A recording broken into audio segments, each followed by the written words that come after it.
Jamel President grew up less than a mile from the College of Charleston and graduated from Burke High School. He was as hard-nosed and spirited as any player I have ever coached. On the defensive end, he always guarded our opponent's best scorer. His jump shot was picture perfect, and he iced many games with his foul shots. In fact, in his senior year, he ranked 4th nationally from the foul stripe. He played in the backcourt with Anthony Johnson, and they made a magnificent duo. In an NCAA game against Stanford at the United Center in Chicago, Jamel was voted Chevrolet Player of the Game. After graduation from the college, Jamel has given so much back to the community. He presents to youngsters seminars in SAT taking and academics, and conducts clinics and camps teaching the ABCs of basketball. He is also president and CEO of the DAE Foundation. Jamel, congratulations, and a big thanks for your contributions and the role model you have become for the youth of Charleston. President Benson. Fundamentally mindful. And tonight, oatmeal recipe edition, we got Janet Carter talking about nutrition, Harry Cornell focusing on academics, and myself will be talking about skill development.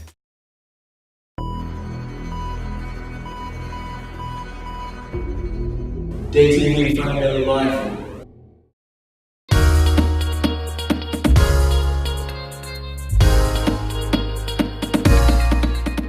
Hello and welcome back to the DAE TV Nutrition segment. My name is Janet Carter. I'm a registered dietitian at MUSC, and today we're going to continue our conversation about the food groups. So we've talked about fruits and vegetables, proteins, and we also talked about grains and whole grains.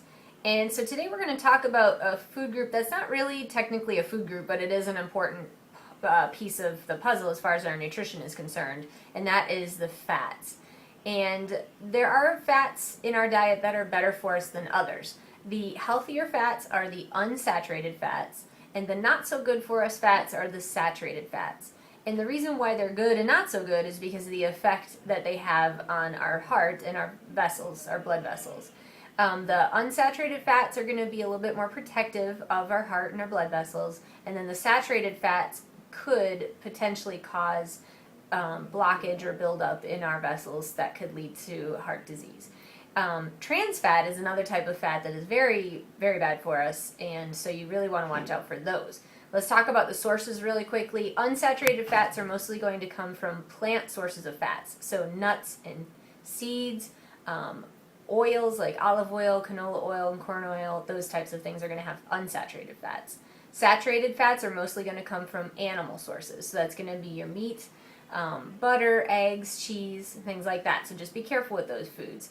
And then trans fats are created during the processing of foods, and so that's going to be in things like cakes and pastries and processed foods that may potentially have those fats in them. So you just want to look at the labels and find out.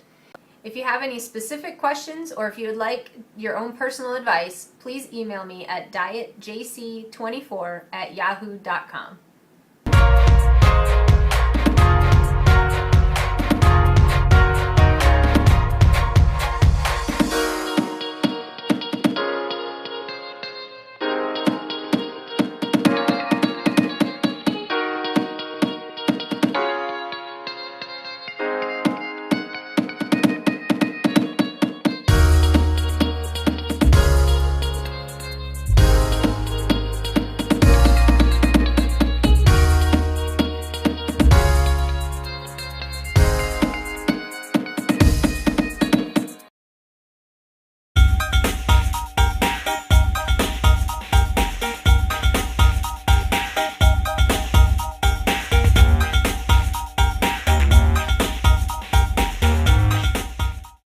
Talk about math, English, and science.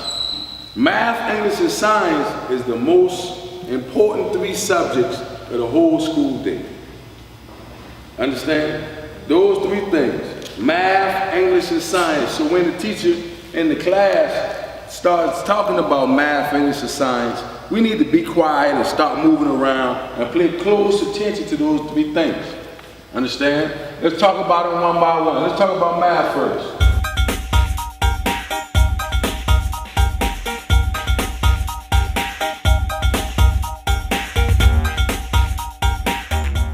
Math is everywhere. You do math every day and don't even know.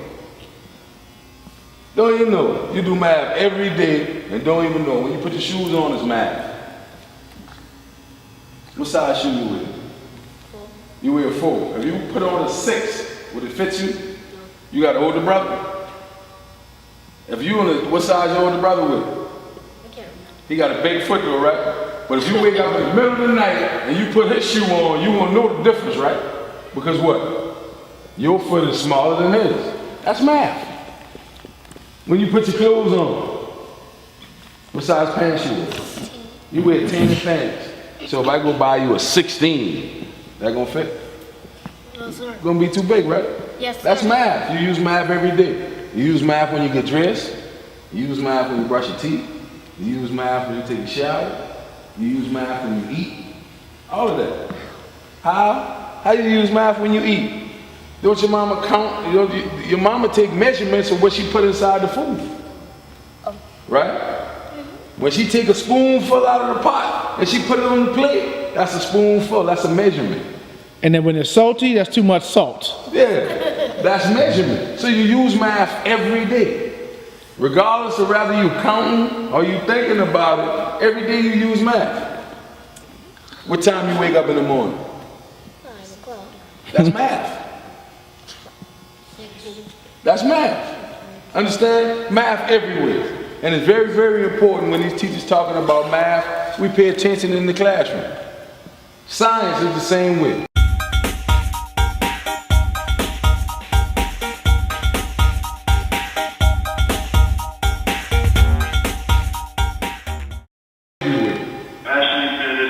You get up in the morning, you wear science, you eat science, you breathe science, everything is science. Yeah.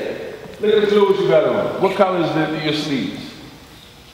Pink. Pink and white. How you think they get pink and white? Science.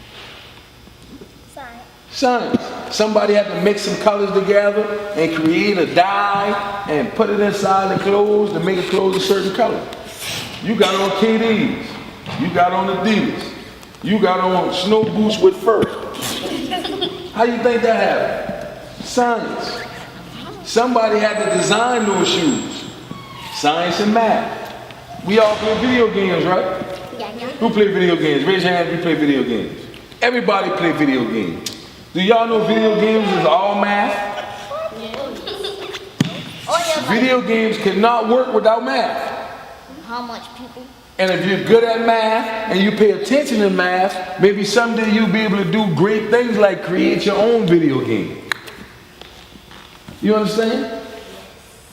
So math and science is everywhere. You know what else is everywhere? English is everywhere.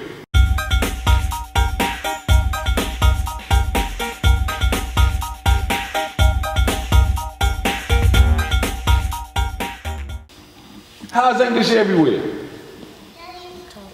You talk. Read songs. You read. Right. You write. We talk, read, and write all of the time. Spell. Spell all of the time, whether you know it or not.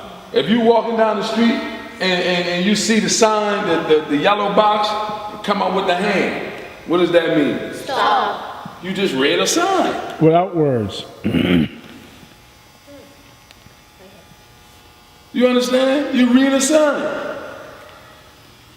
When we walk into a restroom, how do we know the difference between the boys and the girls? Because there's on different sides. No, how else would you know the difference? Because it has a sign. It has a sign. We read every day. English is every day. Math, English, and science are everyday things. You understand? And you know what happens when you pay close attention to math, English, and science? Do y'all take PAC tests? You Past do? test. Past tests? You take past tests? Yes, sir. Okay, now, when you take your past test, it's math, English, and science, right? Yes, sir. And the better you do in those tests, the better your grades are, and the better the what? School grades are. And when the school get good grades, you get good grades, everybody's a winner. So that's why you have to pay close attention in math, English, and science, so you can do good on the pass test. You can get good pass test grades, and when it's time to go to the next grade, you won't have a problem. You won't have to keep taking the pass over and over again. You can just take it one time, and everybody will be a winner. And for you guys who want to be athletes and go to college and do those type of things, you want to get a good job, you want to have a good home and create things for yourself, math, English, and science is going to be the most important thing as far as school that you're ever going to do. So in any kind of math, geometry, algebra, multiplications, fractions, positive, negative numbers, any kind of math, pay attention.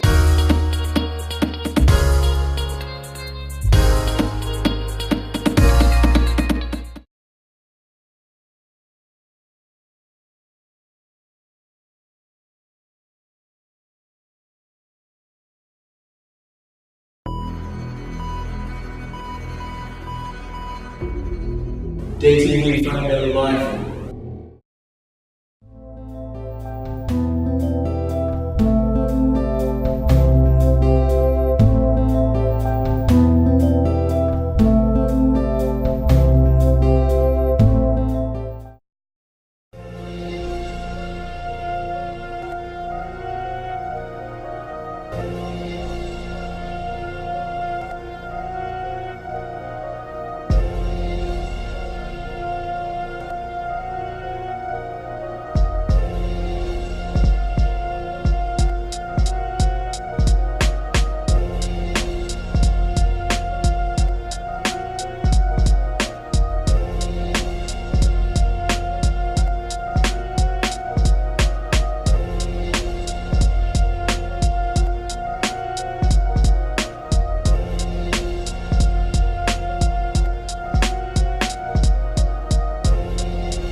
Hey, this is Harry Cornell from Page 16. We're here today at Sanders Clyde with DAE TV, Fundamentally Mindful. DAE TV!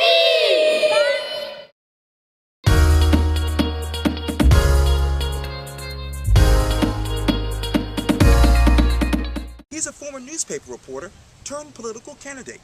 And in this special edition of Quentin's Close-Ups, I speak exclusively with Edward Furnell. Well, I want to begin this particular interview with some developing news. Okay. As you know, I guess it was around this time last week when the news spread that Coach Walpole from Academic Magnet High School was released from his job over a Academic Magnet watermelon celebration. Mm-hmm. Some people felt like it was a racial overturn. Some people felt like he should have kept his job.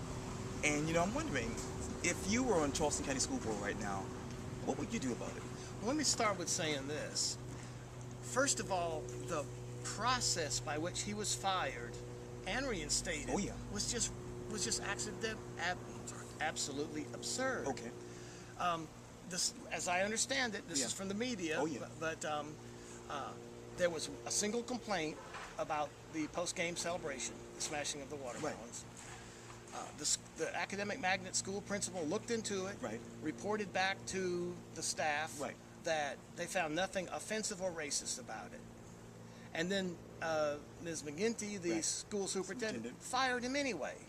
Now, bottom line, I insist that only the elected board should fire a teacher, principal, or coach. And that would be only after a proper investigation and a proper hearing at which this accused person could defend themselves. None of that happened here. Then you add to that, they dragged kids out of school without notifying parents to question them about this. I mean, there were so many things wrong with the way this was handled. I don't like the idea of appointed people, and that's, the superintendent and her staff. I don't like the idea of them being able to fire someone, especially without due process.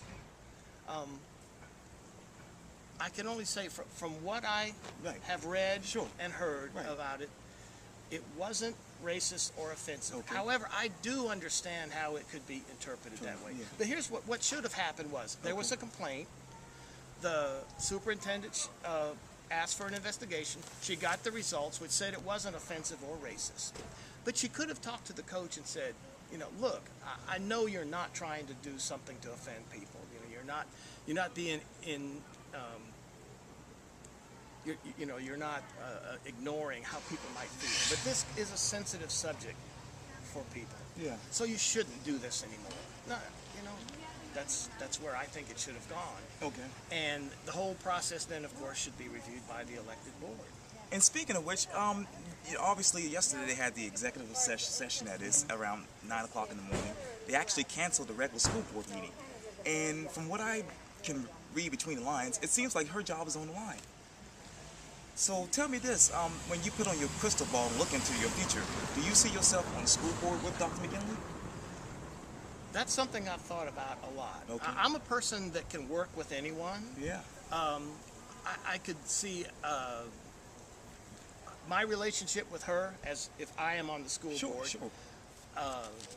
is one where I think the board should explain to her that you work for us, not the other way around. I've been going to school board meetings, and it seems to me that that's the case. We have a case where McGinty and her staff, they pass out papers, sometimes piles of papers, ask for approval. They usually get it. The board seems to be shirking their duty of, thoroughly reviewing and perusing what's going on. The 1 cent sales tax referendum that's coming up. They voted to put this on the ballot at a meeting where they didn't have a quorum. They allowed several absent members to vote by speakerphone.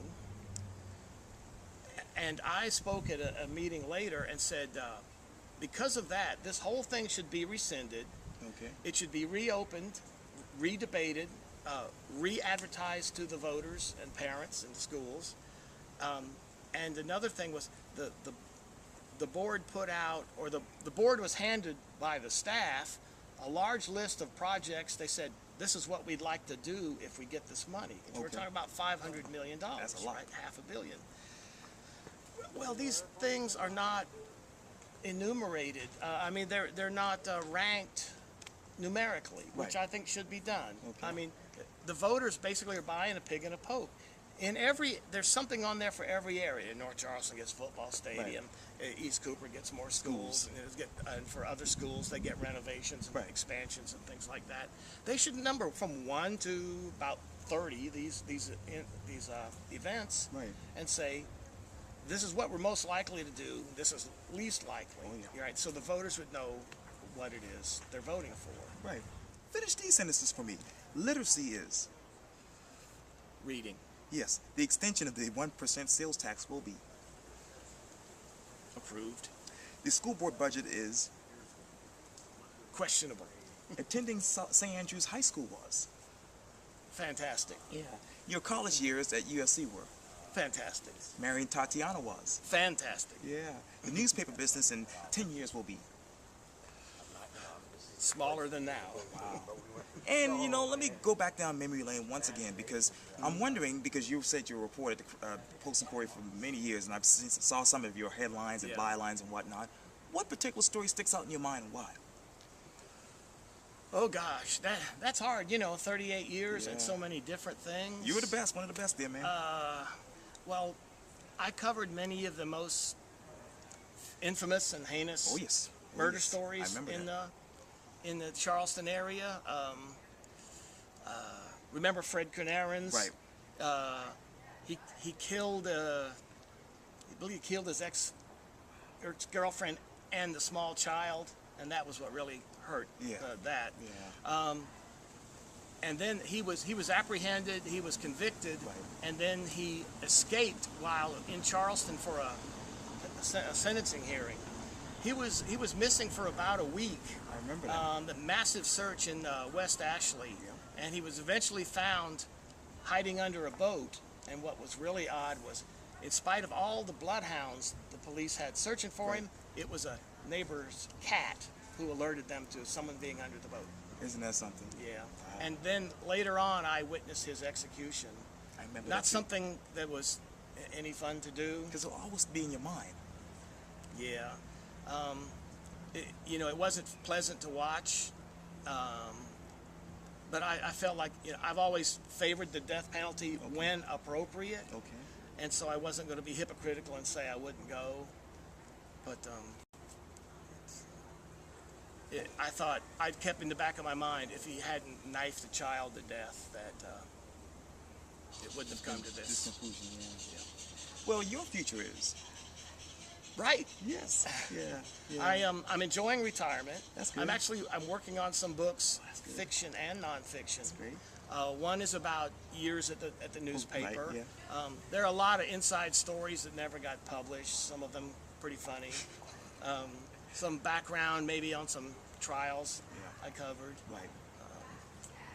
Gee, I was thinking, you know, I'd love to write a book and then have it be standard for journalism school. Absolutely. Because this is what journalism really is. Yeah. You know, in journalism school, they tell you, you phone someone up, you ask a question, they tell you, and then you put it in the newspaper. Right. It's so simple. So that's all. That's all, But man. isn't it really that simple? Yeah. Well, Ed Fennell, this was so great talking to you, man. Well, thank you. Thank you. Great meeting you, and great too. talking to you, too. Listen, thank you. Anytime.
Telfair.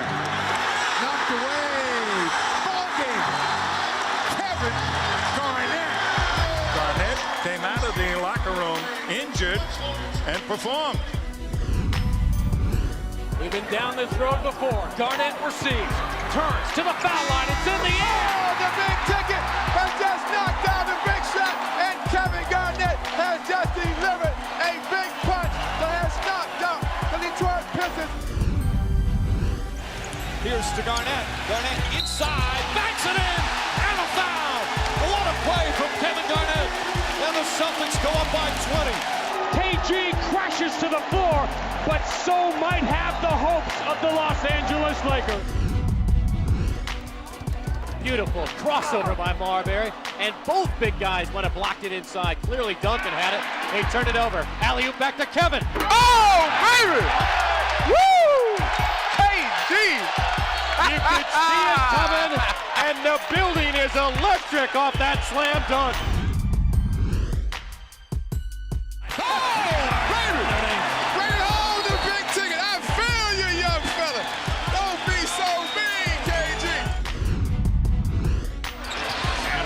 Fires it down. James cross court. Kevin Garnett, the big ticket tonight. The long arm of the law. Oh, boy. Looking inside, Robinson. Oh, Garnett!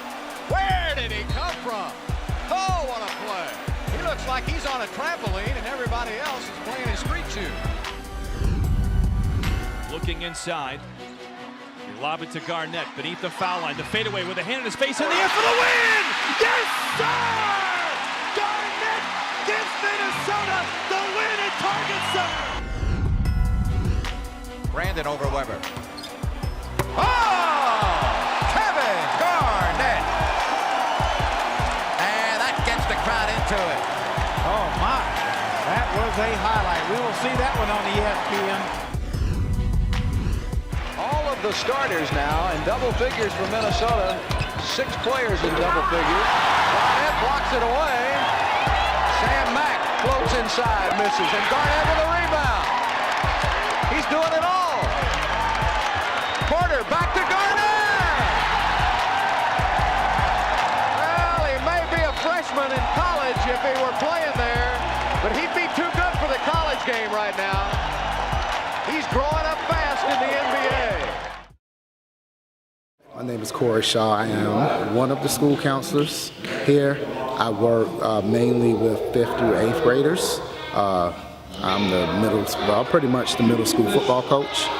We're having a good season. We got a big game tomorrow, and then we have one on Saturday, so we can finish at least with the number 3 spot and get into a bowl game. Good. How are the kids responding to the athletics and the involvement? Because I do a lot of work with Center Slide, and I see you're very in tune, with the kids. So I just want to just talk to you and just say that your work is not being, unnoticed. Absolutely. What I mean? Okay. Well, thank you. No, the kids are responding well. Definitely, you have to build a relationship with each one of the players, but you also have to be tough on them and give them those consequences. So I think that our hardest thing has just been transitioning and understanding that, yeah, you want to play sports, but you have to be a student athlete first. So when you act up in the classroom, you're not doing the right thing, you don't get to play, period.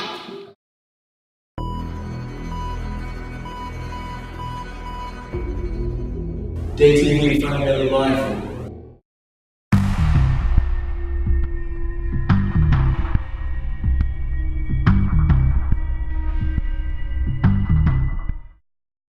Fundamentally Mindful. We're here today with Sherrie Snipes Williams. How you doing today, Sherrie? Hi, I'm doing well. How are you? Good, good. Well, we're going to get right into it. First, can you tell the community and tell everybody a little about Ms. Williams, where you're from, high school, the collegiate years, and then we'll get right into our current days of CEO of Charleston Promise. Great. Well, I'm a low country girl. I was raised in Ridgeville, South Carolina, which is in Dorchester County. I graduated from Harleyville Ridgeville High School, and I wasn't active in sports, but I was very active on the band. Okay. Graduated from high school and decided to go to the University of South Carolina in Columbia and majored in math and statistics because I thought I wanted to be a math teacher. And started working and substituted in the class and realized I wasn't good at it, but I did want to continue to touch education and touch children's lives. And so I then helped a friend start a nonprofit organization, and have been doing that for the last couple of years. Okay, nice.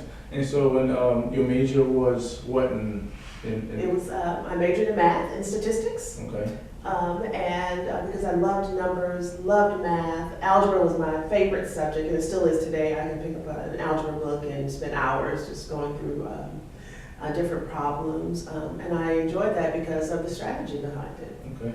And high school? Yeah. What high school did you say? Harleyville Ridgeville High School. Yeah, it's now closed, and my school has now become Woodlands. Okay, okay, which is it's a good school. It's a pretty good school. Athletically and academically. Absolutely. Yeah. So so now you're CEO of Charleston Promise. Right. Tell us about the transition from the teacher and then becoming, starting a nonprofit and then falling into your lap. How did that all transition? Yeah, so when I realized that teaching wasn't where I was going to be best served, or I was going to best serve students, I met a friend in the bookstore. We hadn't seen each other for several years, and she was starting an organization called City Year. And it's an organization that's based out of Boston, and it basically connects young people with service. And I started volunteering with her, and next thing you know, I was a staff member. And then I helped to create or open City Year programs all across the country. And I did that for 6 or 7 years, and then I went to Atlanta, got a call to join an organization in Atlanta that was focused on connecting community members, businesses, colleges, universities, high school students with the needs that were in the community. So connecting volunteers. And that's really where I began my formal career in the nonprofit world. And I started there as a deputy director, focusing on administration, managing the finances, fundraising, special events, and ensuring that programming was done exceptionally well. So I did that and went around the country helping to start more of those organizations. And then I decided that I wanted to do hands-on service. And so I led an organization called Samaritan House that worked with homeless men and women. And I worked, and I led that organization as a CEO for about 6 years. And that organization really was near and dear to my heart because it was solely about helping people who had challenges get back on their feet, and more importantly, develop the tools to stay on their feet. And so we worked with lots of veterans, we worked with women who had children, we worked with men who were oftentimes by themselves, and we helped them basically get themselves back together so that they could present themselves for work. We helped them with training, we helped them with interview skills, we had clothing closets where we would outfit them in business attire. We did mock interviews to really help people have the confidence to go back into the work world with a plan on how to sustain themselves. And that was wonderful work. Right, and what kind of leads you into kind of the secondary thing of going right into doing what you do for Charleston Promise? Absolutely. So my husband's from Orangeburg. We decided to come back home and lead the work of Charleston Promise Neighborhood. And Charleston Promise Neighborhood is a nonprofit organization that's focused in the neck area of Charleston. And our key focus is to support the community in partnership with the residents on revitalizing the community, starting with our schools. And the work in our 4 schools, which include Sanders Clyde Elementary, Shakora Elementary, Mary Ford Elementary, and James Simmons Elementary. And we have some big audacious goals in reference to ensuring that our 4 schools are among the best performing schools in Charleston County. And so that takes the entire community. That takes parents to be on board and engaged. It takes community residents and community leaders to be on board and engaged. It takes buy-in and support and leadership from our teachers, our principals, but it's also students understanding that they can be among the best academic achievers in Charleston County with the tools that we and other partners like DAE Foundation can give them. And so to say that our 4 schools, we want them to be excellent schools every year across the board and not settling for anything less is pretty ambitious. And so getting everyone to galvanize around that goal is oftentimes challenging. It's not impossible, but it is challenging. And so we're doing things like, as you said, having opportunities for folks to know who we are, that we're here. Working on our brand, if you will, to let parents know that we are a caring place for them to come for resources. We opened school-based health clinics in our 4 schools that are called KidsWell clinics. This is a partnership with Medical University of South Carolina. So it's a benefit for families so that parents don't have to take off work to come and pick up a child, take them to a doctor's office for a minor, illness. So it's getting the word out. We have lots of corporate partners who are investing in the work that we're doing to support teachers and provide training and professional development for teachers and supplies. We fund field trips, but we need greater financial support to continue to do this work. And then I think thirdly, our work cannot be done without intentional community engagement. So we partner with neighborhood association presidents.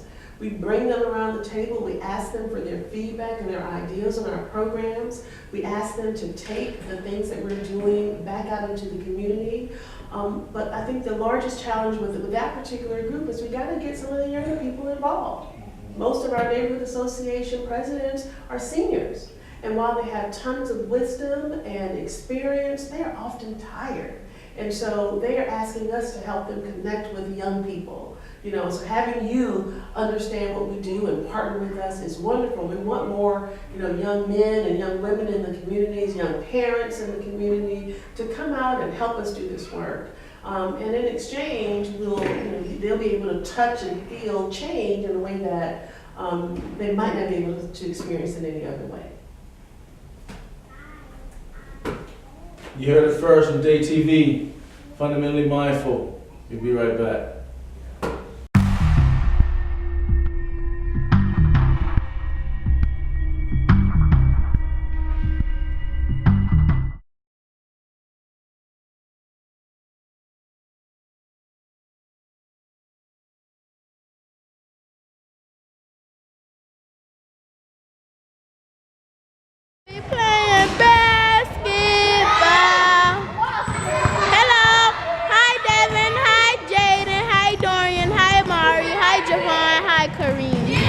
Hi Janara, hi Keon, hi Darrell, hi Tanaja, hi Kalisha, and hi Amelia.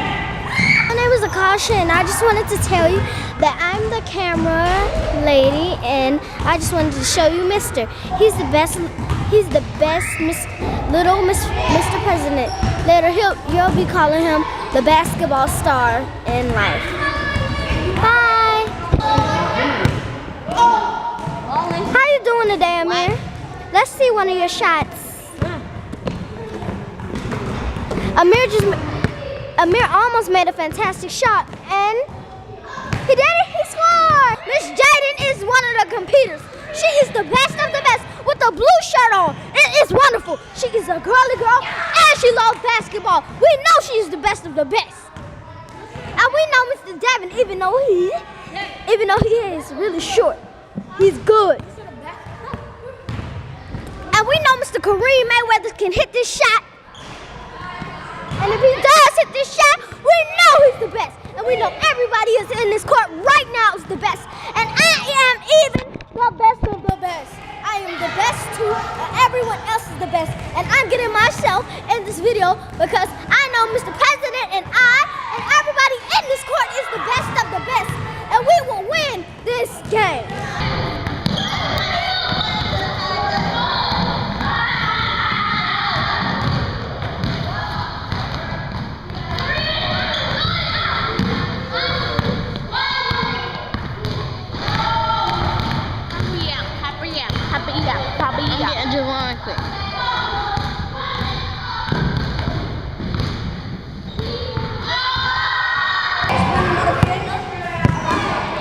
camera. I don't like you.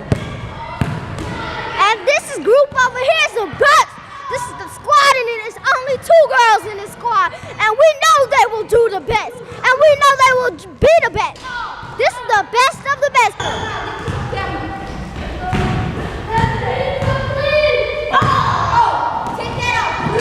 Okay. You get it? That look like a phone. That camera look like a phone.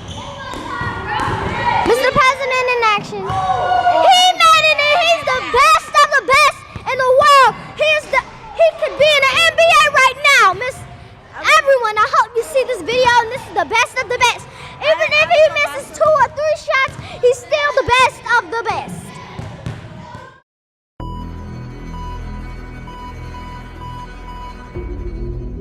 DAE TV, fundamentally mindful.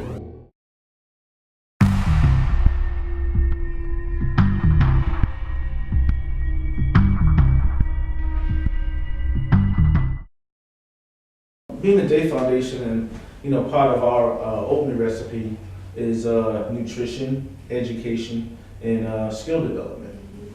So talk about those things. How your everyday life, your craft, which is nutrition. You gotta take care of your body and your mind. Absolutely. And skill development. I mean, you went through as far as managing a lot of people, managing different, managing monies, managing budget, managing all different type of things. It takes a skill, and then the education part of it. Talk about those 3 components and how you apply it to your everyday life, and how important they are to carrying out things that you need to carry out for Charleston Promise. Right. Well, I think that's head on. So, one of the things that if you've ever flown on a plane, the first thing they tell you is you have to put your mask on first before you can help anyone else. And so, for me, that speaks to putting your mask on first, taking care of your body. So it's about eating well, and I try to do my best. I'm not great at it, but I'm certainly much more conscious about the things that I consume, because the old saying was you are what you eat.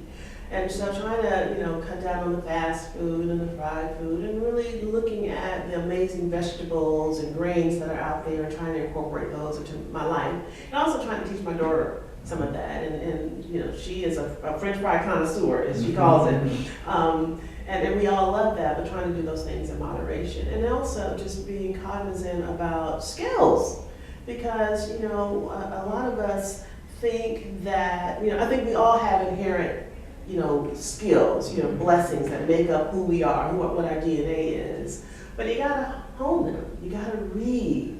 And there's so much joy in reading. And the things that you might not be able to touch every day, you might be able to experience them in a book.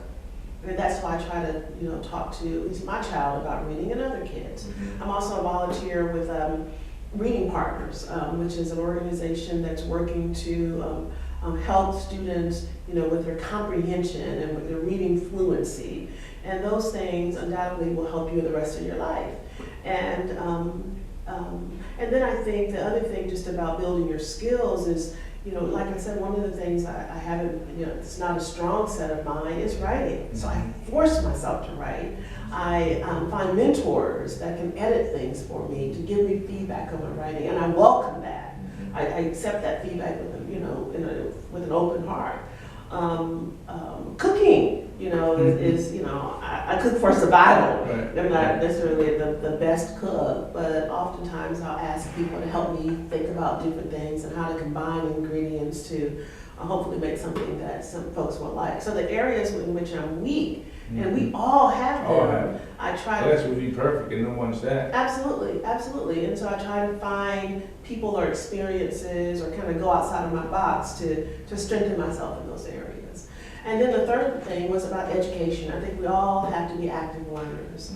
And so a part of the overall thrust of what Charleston Promise neighborhood is doing is increasing the graduation rates. Right. We have to have young people who graduate from high school, and that's the baseline.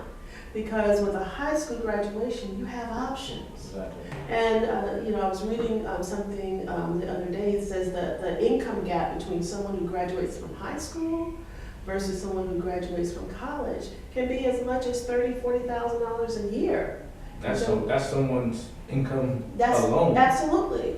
And so with a high school degree, you might be able to earn, $20,000. With a bachelor's, you could likely earn $50,000. And I tell people all the time, sometimes the type of degree makes a difference, but people want to know that you had that time management skills to finish. Absolutely. That's the only thing the paper indicates, that Absolutely. you can finish something. You can finish something. You know what I mean? And you can finish something. And just like you said, it's easy to get into college. It's easy to get into college. It's hard to get out. And the folks that, have that, stick-to-itiveness, and the folks who understand the time management skills, the folks who prioritize education, the folks that graduate, and then they, again, open themselves up to more opportunities.